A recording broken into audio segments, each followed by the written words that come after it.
We're seeing record high cases, deaths, and hospitalizations in the U.S. right now, and those numbers are climbing. How bad do you expect things to get over the next 3 or 4 months before the vaccine is widely available? Well, sadly, the next 4 to 6 months could be the worst of the epidemic. The IHME forecast shows over 200,000 additional deaths.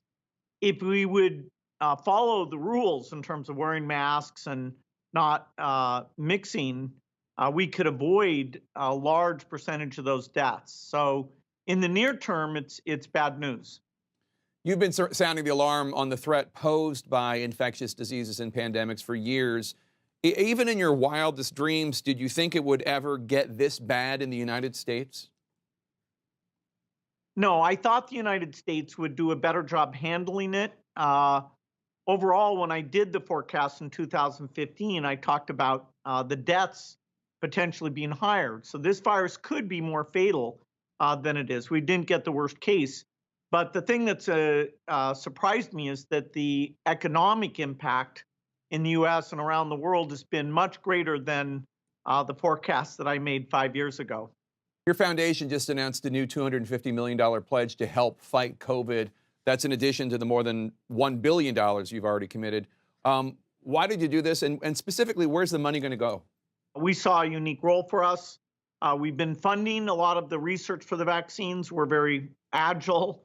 We're a partner in a thing called CEPI, which is the second biggest funder after the US government. So in diagnostic therapy and vaccines, we know where the science is. We know how the pieces need to come together in an urgent way. And so our expertise in infectious disease, which normally only relates to developing countries, applied to the entire world for this crisis. These vaccines were created and tested in record time, under a year. According to the data right now, they have a very high effectiveness, more than 90%. How much credit for the success do you think Operation Warp Speed and President Trump deserve? Well, the mRNA vaccines, which the first two are, our foundation and others have been backing for quite some time.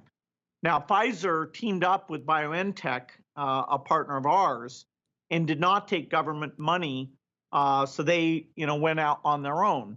Moderna got money before there was an Operation Warp Speed, back when it was the just called BARDA, and that money did help them take a risk because they're not a large company, and they got help on some of their trials work. So the U.S. R&D funding, which had been there for pandemics well before this administration, that was a contribution greater than any other country.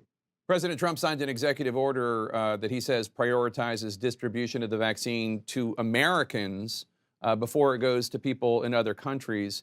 It's not entirely clear how the order will achieve that. But what do you think of that strategy, that approach, that everyone in the United States should be vaccinated first, and then the U.S. should pivot, or these private companies should pivot to helping the rest of the world? Well, I think we need to help all of humanity here. We want the world economy to be going. We want to minimize the deaths. And, the basic technology is a German company. And so blocking international sharing and cooperation has been disruptive and a mistake during this entire pandemic. So we need to ramp up the capacity of all the vaccines. There will be some additional ones approved in the months ahead that are easier to scale up the manufacturing. But the U.S. Has benefited from other countries' work here, and we shouldn't be entirely selfish in how we go forward. So, in your view, America first, as the president might call it, not the right approach?